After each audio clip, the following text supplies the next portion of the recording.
마태복음 18장 21절에서 35절까지 말씀을 살펴보도록 하겠습니다.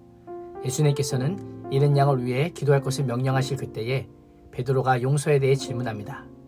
만일 한 형제가 자신에게 죄를 범하면 몇 번이나 용서해야 됩니까? 7번까지 하면 됩니까? 라고 묻습니다.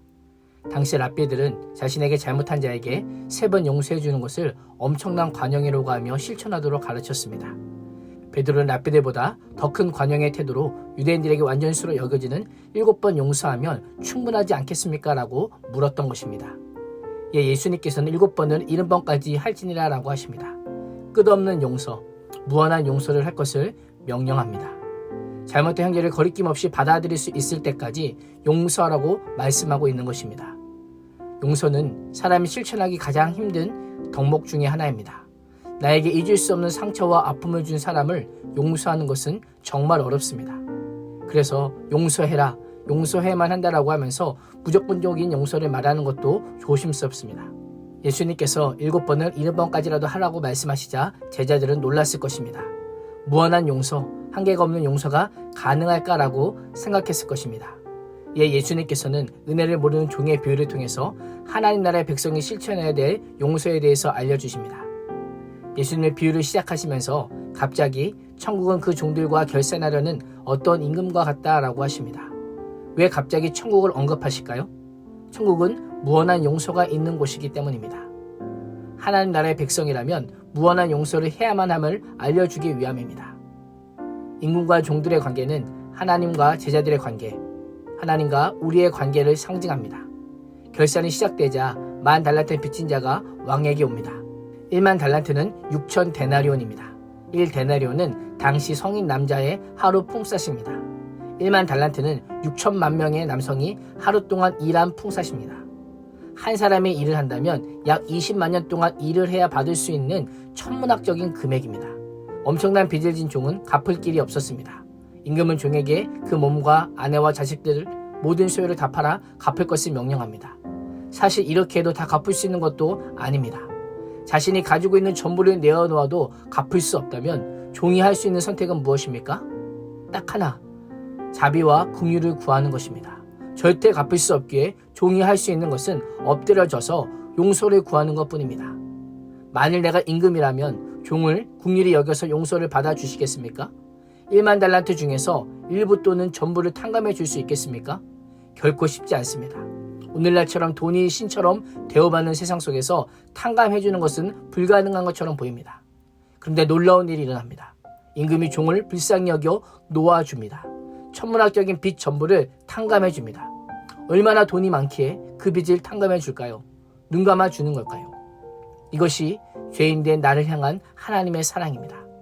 나의 죽음으로밖에 지불할 수 없는 죄의 빚을 하나님께서는 예수 그리스도를 통해 대신 지불하셨습니다. 전적으로 무능한 인간들의 죄를 하나님께서 무조건적인 은혜로 용서해 주셨습니다.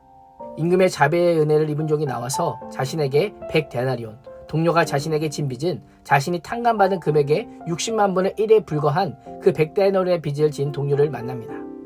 그 동료의 목을 잡고 빚을 갚을 것을 독촉합니다. 자신이 임금에게 용서를 구하며 했던 말과 행동들도 동료들이 똑같이 하지만 동료를 불쌍히 여기지 않고 빚을 갚을 때까지 옥에 가두어둡니다. 자초지종을 들은 임금은 종을 불러다가 악한 종이라고 책망하십니다. 임금은 도저히 감당할 수 없는 빚을 내가 탕감해 주었다면 너도 당연히 동료를 불쌍히 여김이 마땅하지 아니하냐라고 묻고 있습니다. 임금의 요지가 무엇입니까? 종에게 있어서 용서는 선택의 문제가 아니라는 겁니다. 무조건 반드시 용서해야 함을 알려주고 있습니다. 갚을 수 없는 빚을 탕감받은 긍휼과 용서를 받은 자로서 마땅히 해야 할 일을 하지 않았다고 지적하고 있는 것입니다. 분노한 임금은 종이 동료에게 행한 그대로 갚아줍니다. 예수님께서는 은혜를 모르는 종의 비유를 통해 공동체 안에서 형제를 향한 용서가 얼마나 중요한지를 알려주십니다. 왜 무한한 용서를 해야 합니까? 하나님의 긍휼과 자비에서 그 용서가 출발하기 때문입니다.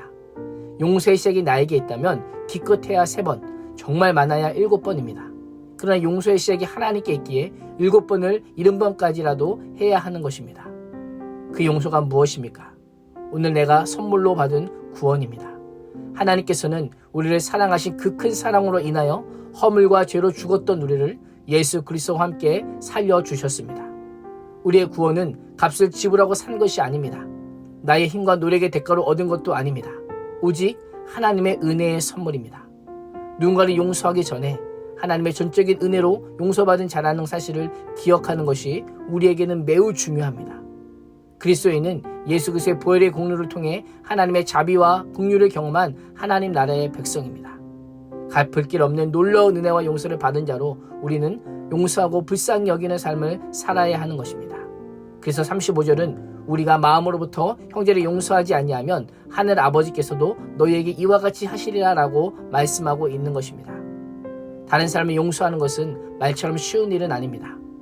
내 안에서 용서가 시작되면 7번까지는 가능할지 몰라도 예수님께로부터 용서가 시작되면 용서의 범위와 한계와 횟수의 벽은 무너질 수 있습니다. 눈에는 눈, 이에는 이의 원리가 지배하는 세상 속에서 오늘도 천국의 삶의 원리인 용서의 삶의 은혜를 흘려보내므로 나를 구원하신 하나님의 구원의 은혜의 깊이와 높이와 길이와 넓이를 충만히 경험하는 복된 하루가 될 수 있기를 주님의 이름으로 축원합니다. 기도하겠습니다. 하나님, 몇 번까지 용서해야 될까? 얼마나 큰 잘못과 빚까지 용서할까라고 하며 용서에 대한 횟수와 범위를 생각하고 있는 우리에게 잘못된 형제를 거리낌 없이 받아들이고 교제할 수 있을 때까지 용서할 것을 명령하심에 감사합니다.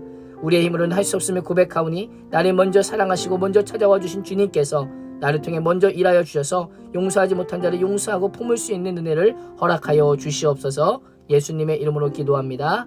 아멘.